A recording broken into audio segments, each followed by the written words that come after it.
Bonjour tout le monde, bienvenue pour cette nouvelle vidéo consacrée aujourd'hui à ce qu'on appelle les mémoires akashiques, ou alors aussi l'akasha. Vous avez peut-être entendu différentes manières de l'appeler, mais on fait tous référence à la même chose. Donc quand on vous parle de mémoire akashique, c'est en fait un plan vibratoire, donc c'est-à-dire qu'on peut le trouver, il n'y a pas un endroit bien précis. Quand on veut aller visiter les mémoires akashiques, c'est pas comme si on se rendrait à la bibliothèque du coin où on pouvait ouvrir et aller chercher des renseignements. C'est donc un plan vibratoire, donc il est vraiment tout autour de nous. Et en fait, c'est en apprenant à se connecter à ce plan vibratoire-là que nous pouvons du coup aller rechercher des informations dont nous avons besoin. Alors les mémoires akashiques, ce qui est fantastique, c'est que c'est un peu comme une grande bibliothèque. C'est la grande bibliothèque de l'univers en fait. Donc imaginez peut-être pour que ce soit plus pratique pour vous, plus facile, un peu pour ceux qui sont allés à l'université, une immense bibliothèque d'université, vous voyez, où vous avez sur chaque rayonnage tout plein de livres en fait, et ce que vous pouvez trouver dans les livres, c'est simple, un livre égale le parcours d'une personne.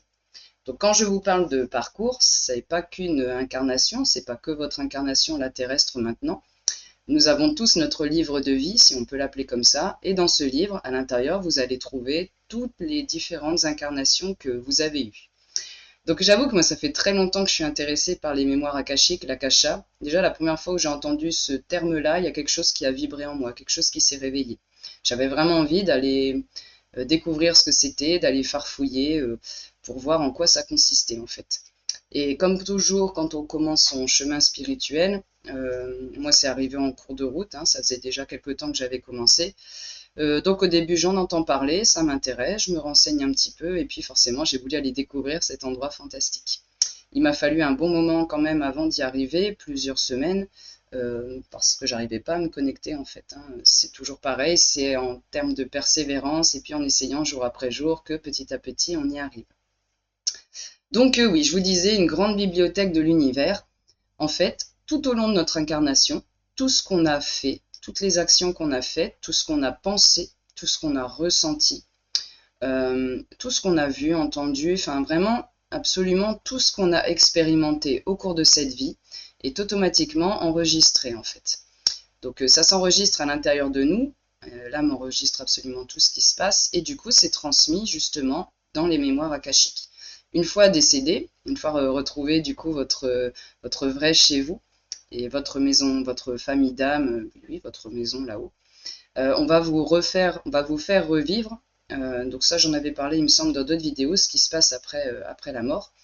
Donc on vous fait revivre tout ce que vous avez fait sur Terre, les leçons que vous avez réussies, celles où il y a encore besoin de bosser, donc il faudra revenir pour retravailler là-dessus parce que ça n'a pas été bien acquis dans cette vie-là. Quand vous remontez là-haut, la somme de tout tout ce dont vous avez fait l'expérience dans cette vie vient s'ajouter à toutes les autres expériences que vous avez fait dans toutes vos vies précédentes. Le but étant toujours pareil, d'évoluer un maximum, toujours de manière spiralaire, comme ça. Hop. Donc on revoit des situations qu'on a déjà vues dans d'autres vies, on a réussi à les transcender, donc on n'a plus besoin de travailler sur ça, donc ça continue à monter. Vous voyez, vous allez travailler du coup d'autres choses qui étaient moins urgentes une fois que vous aurez fini ce que vous avez à travailler. Alors la première fois que je me suis connectée à l'akasha, c'était au sein d'une méditation d'ailleurs. Donc j'étais un peu ce qu'on appelle, enfin moi j'appelle ça en transe, mais en fait c'est quand on est connecté. Vous voyez, vous avez altéré les ondes du cerveau. Du coup, on part dans des ondes cérébrales qui sont qui vous permettent en fait d'être à l'état de veille en fait. C'est vraiment l'inverse de là quand on est réveillé dans le monde physique. Vous êtes vraiment très calme, le mental, lui, il se tait, enfin du moins il se met en arrière-plan, il vous permet de traduire en fait les messages que vous recevez sous forme d'énergie. Donc j'étais en pleine transe et puis toujours pareil, dans ma tête, je voudrais aller accéder aux mémoires akashiques, j'aimerais vraiment aller voir ça, j'aimerais aller visiter ce plan-là, voir ce que ça donne. Et dans ma vision, j'ai vu comme un grand cercle comme ça, un cercle bleu, si je me souviens bien, bleu fluo, donc qui se dessine hein, comme ça. Donc c'est toujours pareil, en vision, vous voyez une image qui vient se surimposer par rapport au monde physique. Donc je voyais toujours mon salon là où je suis actuellement, hein. C'est là où je fais la plupart de mes méditations du coup. Et en surimpression venait vraiment devant mes yeux, un peu comme on voit vraiment une couleur fluo. Donc je vois un cercle qui s'ouvre et je vois un vieillard dedans. Donc vraiment, mais ça c'est par rapport à mes filtres à moi. La connaissance, j'imagine ça comme des vieilles personnes, du coup, qui ont eu beaucoup d'expérience, donc de la sagesse. Donc ça me dit, tiens, cette personne, elle a de l'expérience, j'ai envie d'y aller. Vous, quand vous vous connecterez, vous verrez peut-être carrément autre chose, hein. Chacun aura sa vision personnelle avec ses propres prismes et avec ses propres expériences. Donc moi, le rond s'ouvre, je vois un vieillard avec une longue barbe, les cheveux blancs, enfin vraiment, pour moi, l'incarnation même de la sagesse. Et ce qui m'a fait rigoler, c'est qu'il me regardait et il me fait, viens, viens. Et je fais, oh, ça y est, je peux y aller, je peux entrer dans la cacha, j'ai enfin le droit et tout, ah, trop bien. Donc hop, j'y suis allée. Donc là, ça se fait par intention, en fait, hein. Enfin, au moment où ça vous arrive, ça paraît tellement naturel qu'en fait, on réfléchit même pas. Je me suis pas posé la question. Il m'a dit, viens, bah oui, carrément, hop, j'y suis allée. Donc, vous dire comment on fait, je pense qu'on projette un petit bout de sa conscience et c'est comme si physiquement on faisait comme si le geste de se lever pour avancer, quoi. Et du coup, quand je suis entrée du coup dans les annales akashiques, ce qui m'intéressait, c'était de voir mon propre livre de vie. Alors ici, surtout, on ne s'inquiète pas. Quand on entre dans les annales akashiques, on a accès à ces informations personnelles. On n'aura pas accès aux livres des autres. Donc on ne peut pas aller ouvrir votre livre de vie et voir ce que vous avez été dans d'autres vies. Alors ça, bien sûr, on peut le faire à la demande d'un client. Vous venez, vous avez une problématique, on va en soins énergétiques du coup aller travailler dessus et voir qu'il y a quelque chose à régler sur une vie antérieure. Là, en soins énergétiques, du coup, je peux me connecter aux annales akashiques pour aller voir ce qui ne va pas du coup dans une de vos vies antérieures pour pouvoir la régler dans cette vie-là. Donc dans ces cas-là, quand on a l'accord du client, bien sûr qu'on peut aller voir son livre de vie, sinon du coup on n'aurait pas beaucoup d'infos à donner à nos clients. Mais quand vous y allez pour vous-même, ce sera forcément des infos qui vous concernent. Vous ne pourrez pas obtenir des informations sur un ex, une ex, les enfants, etc. Ça, c'est une démarche du coup personnelle. Et quand vous vous connectez à ce livre-là, du coup, ça va prendre différentes formes. Donc toujours par principe de visualisation. Du coup, moi j'ai vu le monsieur en fait, si vous vouliez, qui allait un peu comme, ça faisait vraiment comme un petit film, hein, qui allait chercher son livre, puis il me montre une petite table là. Le livre est ouvert et moi ce que je voyais c'était un livre vierge. Donc je voyais un livre ouvert, les gros livres épais, un peu comme des grimoires, vous voyez, de sorcières ou de sorciers, des choses comme ça. Et je le voyais vierge.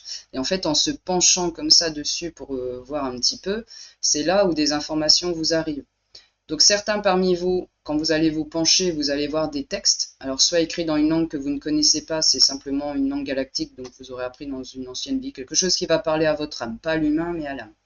Ça peut être des formes de petites images, voire des images animées, un peu à la Harry Potter, quand vous regardez les journaux, là où on voit des images qui tournent en boucle, c'est un peu ça. Ou alors vous pouvez avoir un petit film, alors c'est pas long évidemment, hein, ça va être une scène de vie. Et vous allez pouvoir du coup voir par exemple une scène d'une vie antérieure qui a posé problème là maintenant actuellement dans cette vie-là. Vous avez un blocage quelconque, peu importe dans quel domaine c'est, il se peut que ça soit issu d'une autre vie en fait. Donc du coup l'intérêt c'est d'aller voir si c'est actuel ou si ça vient d'une autre vie. Et ça du coup grâce aux annales akashiques on peut aller se renseigner là-dessus. Dans les annales akashiques il y a les livres de vie de chaque humain incarné et qui s'est incarné, qui s'incarnera aussi, j'imagine. Mais vous avez aussi c'est vraiment la mémoire de l'univers, la source, ce que certains appellent Dieu. Donc vous avez accès en fait absolument à tout, à toute l'information. C'est pour ça que c'est un plan vibratoire qui est tellement fascinant et qui a vraiment, vraiment énormément de gens qui sont intéressés par ça et qui veulent y aller. Donc du coup, ouais, vous pouvez vraiment avoir accès à tout ce que vous voulez. Donc du coup, quand on va se connecter à son livre, c'est vraiment pour avoir des informations du coup personnelles. Donc moi, je me souviens plus trop la fin de la vision, ce que ça a été. Je sais que petit à petit, je me suis de plus en plus connectée à ça et j'ai compris maintenant que quand je fais un soin énergétique, en fait, d'instinct, je me connectais aux annales akashiques. Donc quand on est intéressé par les annales akashiques, la première chose à faire, c'est d'aller se renseigner. Donc je vous invite à aller sur Internet, allez toujours vers ce qui résonne vers vous pour prendre différentes informations, parce que les annales akashiques, c'est un domaine qui est extrêmement vague, qui est extrêmement ouvert en fait. Il y a énormément de choses à faire là-bas. Je me souviens, tiens, c'est bien de revenir d'une autre fois où j'y ai accédé, où là, je l'ai vu un peu comme une grande bibliothèque. D'ailleurs, ça a partagé la vision qu'une de mes clientes avait eue. Donc moi je suis encore fort dans le domaine Harry Potter, hein. C'est quelque chose que j'aime vraiment beaucoup, c'est un peu normal, je viens de la famille des sages, tout ce qui est magie, magicien, etc. Ça me parle beaucoup. Et c'est marrant, ça me faisait penser à l'univers un peu d'Harry Potter. Donc une grande bibliothèque circulaire avec un dôme en verre. et vous avez, enfin, quand vous y allez, en fait, ça respire la connaissance. Moi, ça me faisait vraiment penser à ce que j'ai vécu à l'université quand j'allais, du coup, à la bibliothèque pour préparer les examens, tout ça. Une atmosphère assez studieuse. C'est un peu comme dans une bibliothèque, on a vraiment envie de respecter l'endroit. D'ailleurs, vous ne serez pas surpris d'apprendre qu'il y a des gardiens des annales akashiques, pour qu'on ne puisse pas y faire n'importe quoi. Logiquement, ceux qui y ont accès, ce sont déjà des personnes qui sont évoluées spirituellement, donc on n'a pas vraiment envie d'aller faire n'importe quoi parce qu'on sait que si on va trifouiller et embêter autrui, ça va fatalement nous retomber dans la figure par du coup la loi karmique, la loi du karma. Je sème des graines, je reçois ce que je récolte ce que j'ai semé. Du coup, forcément, si je suis allé semer le gros bazar, ça va pas bien tourner pour moi. Mais il y a quand même, du coup, forcément, des gardiens qui viennent protéger l'endroit, au cas où des personnes auraient quand même envie, peu importe, malgré la loi karmique, du coup, d'aller faire des petites bêtises, d'aller trifouiller ou d'aller regarder des informations qui éventuellement ne les concerneraient pas. J'avoue qu'il faudrait quand même un sacré déjà degré de magie noire pour pouvoir aller voir des choses qui ne sont pas pour vous. Il faudrait quand même un sacré degré. Bon, pour moi, c'est vraiment beaucoup d'énergie utilisée pour se faire mal au final. Donc, je vois pas trop l'intérêt. Chacun son chemin, je ne juge pas. C'est eux qui verront bien ce qui se passe. Donc différents gardiens, vous avez des archanges du coup qui qui gardent ces endroits, mais pas que. Donc je sais qu'il y a Métatron qui est un des gardiens. D'ailleurs Métatron qui m'avait déjà emmené faire des voyages astro, et ça m'étonnerait pas qu'il ait été impliqué dans les fois où j'ai été, les premières fois de manière consciente, aller me connecter à l'Akasha. Les toutes premières fois c'était inconscient, donc c'est qu'on a de l'aide. Un des archanges m'a amené là-bas pour que je puisse du coup découvrir ce plan vibratoire fantastique. Il y a d'autres types de gardiens. Donc je sais qu'il y a Métatron, je sais aussi qu'il y a Azraël, c'est un des archanges avec qui je travaille, qui pour moi travaille sur le chakra couronne, qui est là ici au-dessus de la tête. Et donc lui, il vous protège quand vous y allez. Sachant que vous ne pouvez pas aller seul de toute façon dans les annales akashiques, il y aura forcément quelqu'un, un de vos guides, qui va vous accompagner pour vous permettre d'y accéder. Dans de très très rares cas, parce que tout le monde a accès aux annales akashiques. D'ailleurs, vous y allez très probablement les nuits, enfin toujours pareil, c'est votre âme pendant que vous dormez qui utilise à bon escient le temps du coup, le corps physique est au repos, le mental se tait, hein, il est occupé à autre chose, pour qu'elle puisse partir, aller chercher tout ce qu'il y a comme information, que ce soit dans des dimensions différentes, des plans différents ou dans les annales akashiques, puisque notre âme est reliée sans cesse en fait de manière ininterrompue avec tous ces guides et tout ça, tout comme nous d'ailleurs, tout comme nous sommes reliés, nous sommes tous en interconnexion. Donc du coup elle va chercher les informations, elle vous les ramène. Ce qui est intéressant c'est quand on y va de manière consciente, parce que du coup dans votre tête vous voyez exactement ce qui se passe. Je me souviens qu'au début j'étais frustrée, parce que les toutes premières fois où j'ai réussi à aller me connecter aux annales akashiques et que j'ai vu mon fameux livre, je voyais rien d'autre. Donc je voyais mon livre, c'était très bien, je me disais oui allez je vais aller me connecter, je vais aller voir quelque chose, et tout simplement en fait j'étais pas encore prête à recevoir des informations à ce moment-là. Donc on me préparait à aller dans les annales akashiques pour pouvoir plus tard ne pas me disperser en fait, à avoir envie de faire la touriste un peu partout, mais aller chercher précisément l'information dont j'ai besoin pour moi-même parce que j'ai un blocage quelconque ou alors pour un de mes clients. Donc du coup c'est vrai que là maintenant que j'ai vu un peu ce que c'était, je suis plus en termes touristes, j'ai envie d'aller me balader, d'aller flâner. Oui, j'ai plutôt envie d'aller directement à l'essentiel, droit au but. Efficacité, rapidité, c'est ce que j'aime bien dans la vie, hein. Donc voilà, je vous invite de toute façon, si ça vous intéresse, à essayer. Si ça vous intéresse, s'il y a quelque chose qui résonne en vous, qui fait que, eh bien c'est tout simplement que vous êtes amené à aller visiter ce plan vibratoire. Donc le meilleur moyen d'y arriver, on se renseigne dessus, du coup comme ça donne plein d'infos au mental. Le mental a besoin de se rassurer en sachant exactement ce que c'est. Toujours de la même manière, vous ne pouvez pas vous perdre dans les annales akashiques, c'est comme les voyages astro, hein, de toute façon c'est la même chose. Vous partez en astral pour aller visiter un plan vibratoire. Donc le plus dur, c'est de partir, c'est pas de revenir. Une fois qu'on est parti, si jamais il y avait un problème dans le corps physique, un quelconque incident, vous revenez immédiatement. D'ailleurs, parfois, vous revenez même trop vite, ce qui fait que vous allez avoir la sensation de planer un peu ou d'être à côté de vos pompes ou de ne pas avoir bien des bonnes sensations dans les mains, les pieds, etc. Ça, c'est tout simplement l'âme qui est revenue trop vite. Elle s'est un peu crachée, vous voyez, du coup, ça s'est pas encore bien mis. Mais ça se remet tout seul en quelques heures, quoi. Voire même plus tôt, hein, pour certains. Donc, pas d'inquiétude, en fait, hein. Lancez-vous, essayez. C'est quelque chose de franchement trop top quand on arrive à se connecter à ça et qu'on a les informations qui arrivent à l'intérieur. Quand vous avez les petits films dans la tête, c'est génial. Ça vous fait confiance de plus en plus. Vous savez que vous n'êtes pas fou du tout. Au contraire, on vous donne des infos et ça vous rassure en fait sur votre chemin de vie. Donc je me connecte aux annales akashiques via la méditation en demandant clairement à un guide de venir m'aider, souvent à des archanges. Vous demandez au guide qui vous parle le plus. Pour ceux qui aimeraient y aller mais qui ne pensent pas forcément à un guide en particulier, je vous invite à demander soit à Métatron, du coup, soit à Azraël, celui qui vous parle le plus. Métatron est quand même balèze pour les voyages astro, vous emmenez, hop, vous calculez pas trop ce qui se passe, hein, il prend votre âme et il vous amène directement. Du coup, c'est pas plus mal parce que ça va vite, vous n'avez pas le temps de vous poser 50 questions.